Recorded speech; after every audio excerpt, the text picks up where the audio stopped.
Look, part three. I left off on talking about how these parasites, thrive in an environment of acidity, toxicity. A lot of your cravings and a lot of what you think is you wanting these toxic foods are really these parasites that live inside you, live inside our gut. You feel me? That can change our whole body chemistry, and they're literally like attached to you, and they feed off your energy, and you're their host.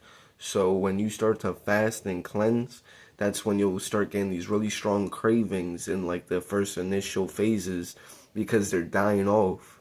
They're dying off, and they're gonna do whatever they can to survive. So you start getting really sick too. You get these detoxing symptoms.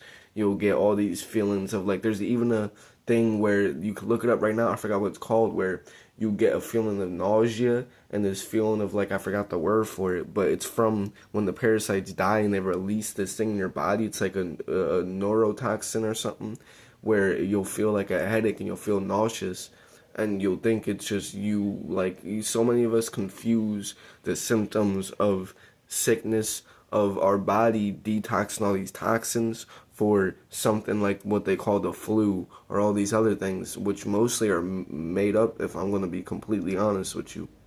Most external things that you think of the illness variety within that doctrine are is really made up, and it's really what's happening internally and all the things you surround yourself with. You could find the root of almost everything that's making you sick in any form. Because sickness isn't just physical. Sickness can be spiritual, soulful, mental. You feel I? But you could find the root and the way to heal, because that's how things are set up. You're not going to have a problem without a solution. That's just life. Look at everything around you. Everything has an order. And God wouldn't make it to where you would just have pure suffering without. Most of us create our suffering. And when I say God, I do not mean the Christian God, white man in the sky. I mean the true God, source, with no identity. Or rather, if it did have identity, it would be Mother Universe, feminine.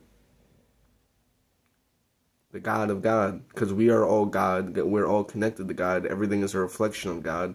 And then the true God within its pure form is what you would call feminine. Pure creation, pure expression. Mother Universe. So, yeah, these parasites are the biggest thing that feed on that toxic state within the eye. And they're the biggest thing that have I eaten, continuing to eat, despite the fact that it's making I sick, combined with all the things that it's made to be, how addictive it is, all the things that they put in it to make it how addictive it is in these foods. They're made to be as addictive as they are. I'm fighting